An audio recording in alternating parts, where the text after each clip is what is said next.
আসসালামু আলাইকুম রহমতুল্লাহ। দর্শক, আজকে দেখাবো আপনাদেরকে কাঁকরোল গাছ আমাদের বাড়ির। আপনারা গত বছর আমাদের বাড়িতে অনেক কাঁকরোল গাছ ছিল, আমাদের বাড়ির পূর্ব পাশে, পশ্চিম পাশে। এবছর যেহেতু পূর্ব পাশে আমরা খরগোশের জন্য সেট করেছিলাম, তো সেখানে কাঁকরোল গাছ হয়নি। তাই পশ্চিম পাশটা, এখানে কাঁকরোল গাছ আছে।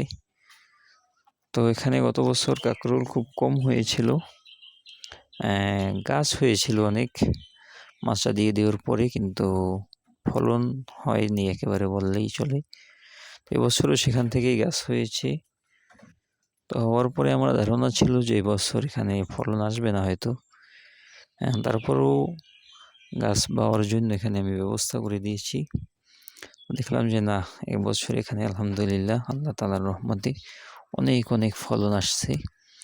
আমরা খেয়েছিও আগেও পরিবারে, এবারও দেখেন এই যে কাঁকরোল এই হয়েছে।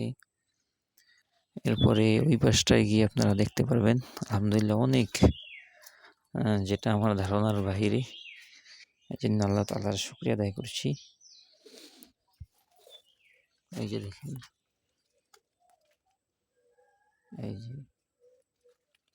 এই যে কাঁকরোল আসছে অনেকগুলো। তো এরকম মাঝে মাঝে আলহামদুলিল্লাহ অনেক কাঁকরোল হয়েছে, এখনো হইতেছে। তো মাত্র কাঁকরোল হওয়া শুরু হয়েছে। এখানে দেখা যায় গাছ আস্তে আস্তে বড় হতে থাকবে, কাঁকরোল বড় হতে থাকবে, পারতে থাকবো, আবার হইতে থাকবে। তো পুরো সিজন আলহামদুলিল্লাহ আমরা এখান থেকে অনেক কাঁকরোল পাইতেছি। গাছগুলোও খুব সুন্দর হয়েছে। এই যে দেখেন, আমি মাঝে মাঝে ঔষধ দিয়ে দিই যাতে করে পোকামাকড় গাছগুলোকে নষ্ট করতে না পারি। আর গত বছর এখানে আমরা করেছিলাম, ওই যে দেখেন খের আছে, তো ওখানে যে কারণে ওখানে একটু ছায়া পড়তো, সরাসরি সূর্যের তাপটা গাছে লাগতো না, বিদায় আমার মনে হয় যেটা কাঁকরোল বা ফলন গত বছর হয়নি। তাই জন্য এবছর আমরা নিজেরাই একটু মাথা খাটিয়ে এই পাশটা এগিয়ে দিয়েছি, এবং এখান থেকে দেখা যায় সকালের সূর্য উদিত হওয়ার সাথে সাথেই কাঁকরোল গাছের উপরে সূর্যের তাপটা পড়ে। আর গাছগুলো এবার, গত বছর তো জাল দিয়ে দিয়েছিলাম, এবছর বাঁশের আগা, টুনি সহ, কঞ্চি সহ অর্থাৎ এখানে দিয়ে দিয়েছি। তো ওগুলোর উপরে গাছগুলো খুব ভালোভাবে বাইতেছে, সূর্যের তাপটাও লাগতেছে, এবং উপর থেকেও খোলামেলা আছে, গাছের আড়াল নাই, যে কারণে হয়তো আল্লাহ তাআলার রহমতে ফলন ভালো হচ্ছে।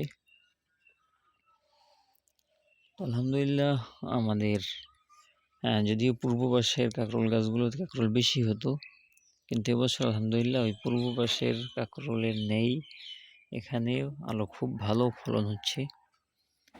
তাই জন্য আল্লাহ তাআলার দরবারে শুকরিয়া আদায় করছি। আমি তো প্রথম ভেবেছিলাম যে মনে হয় একেবারেই হবেই না, কারণ আশা ছেড়ে দিয়েছিলাম। কিন্তু আসলে বান্দার চেষ্টা বা আশা এখানে শেষ, আল্লাহর রহমত শুরু। আল্লাহ তাআলার রহমতে আলহামদুলিল্লাহ খুব সুন্দর কাঁকরোল হচ্ছে, এবং দেখতেও খুব সুন্দর। তাছাড়া একটা বিষয়ে, অন্য বছর কাঁকরোল হতো, এরকম হলেই সেগুলো পোকামাকড়ে ধরতো, কিন্তু এবছর আলহামদুলিল্লাহ কোনো কাঁকরোলের ভিতরেই পোকা দেখা যাচ্ছে না। আর এই জন্য আমরা কোনো ঔষধও ব্যবহার করিনি, এমনি এটা পোকা দেখা যাচ্ছে না। যতটুকু হলেই পোকা দেখা যেত, পোকায় ছিদ্র করে ফেলতো, কিন্তু এবার সেটা নাই। দর্শক, এই ছিল আমাদের এবছর কাঁকরোল গাছের অবস্থা। আলহামদুলিল্লাহ কাঁকরোল গাছ খুব সুন্দর হয়েছে, এর ফলনও খুব ভালো হয়েছে এবং আরও হচ্ছে।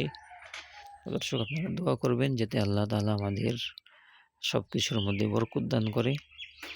তো আপনাদেরকে ধন্যবাদ জানিয়ে আজকের মতো ভিডিওটা এখানেই শেষ করছি। আসসালামু আলাইকুম রহমতুল্লাহ।